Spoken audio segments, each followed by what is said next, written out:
प्रतिलेखन संख्या 45 डिक्टेशन शुरू होगा 5 सेकंड बाद। महोदय, हिंदी चिरकाल से ऐसी भाषा रही है जिसने शब्दों का उनके भिन्न देश अथवा भाषा में उद्गम होने के कारण बहिष्कार नहीं किया। विराम। सच पूछिए तो सभी जीती जागती भाषाओं का यह एक गुण है कि वे अपने शब्द भंडार को बढ़ाने में हिचकती नहीं, चाहे शब्द किसी भी उद्गम के हों। विराम। उन पर अन्य भाषाओं का प्रभाव पड़े बिना नहीं रह सकता, क्योंकि सभी जीती जागती भाषाओं में आदान प्रदान होता ही रहता है। विराम। इसलिए जब हम हिंदी को भारत के लिए एक सार्वभौम भाषा बनाना चाहते हैं तो प्रादेशिक भाषाओं के शब्दों और मुहावरों के लिए भी द्वार खुला रखना चाहिए। विराम। मैंने ऐसे कई लोगों के लेख देखे हैं जो हिंदी भाषी नहीं हैं और जिन्होंने हिंदी का अभ्यास राष्ट्रीय कामों के लिए ही किया है। विराम।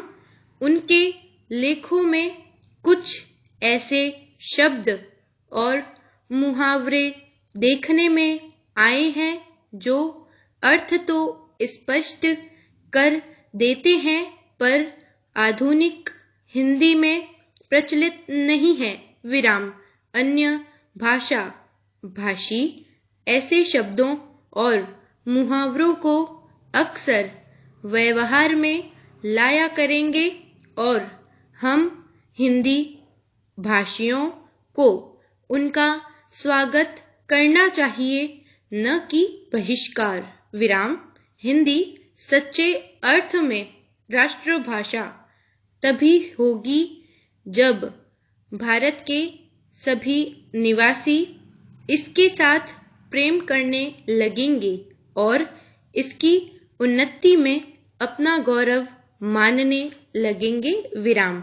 यह भावना तभी उत्पन्न और परिपुष्ट हो सकती है जब वे यह समझने लगें कि हिंदी में कुछ उनकी भी अपनी देन है और हिंदी पर उनका भी कुछ अधिकार है। विराम। मैं समझता हूँ कि हमें इस भावना का स्वागत करना चाहिए और इससे डरना नहीं चाहिए। विराम। मैं तो यह भी मानता हूँ कि कहीं कहीं हमारे व्याकरण पर भी अहिंदी भाषियों का प्रभाव पड़ेगा और हमको उससे भी नहीं डरना चाहिए। विराम। पैरा।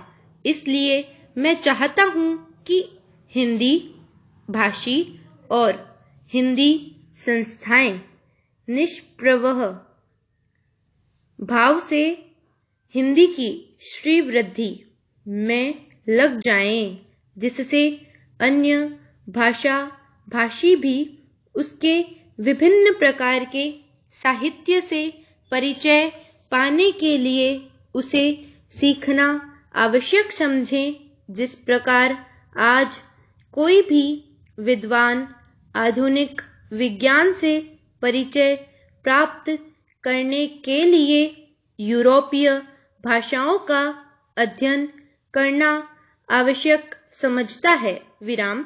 यदि केवल काव्य अथवा ललित कला संबंधी ग्रंथ ही यूरोपीय भाषाओं में होते तो हमको उन भाषाओं को सीखने की शायद आवश्यकता भी न होती, पर विज्ञान से परिचय प्राप्त करने के लिए उन भाषाओं का जानना अनिवार्य हो गया है। विराम। उसी प्रकार हिंदी भी इतनी समृद्ध होनी चाहिए कि आधुनिक विद्याओं को प्राप्त करने के लिए उसका जानना केवल पर्याप्त ही नहीं आवश्यक भी हो जाए तथा इस भाषा में मौलिक ग्रंथ भी लिखे जाएं, जिनको पढ़ने के लिए अहिंदी भाषियों के लिए हिंदी सीखना आवश्यक हो जाए। विराम। जितनी बड़ी संख्या हिंदी जानने वालों की है, उतनी बड़ी संख्या संसार की 2-3 भाषाओं के बोलने वालों की है। विराम।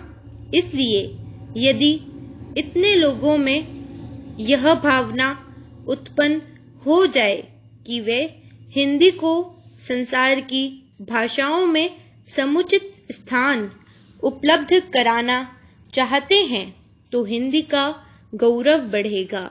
संपूर्ण विराम।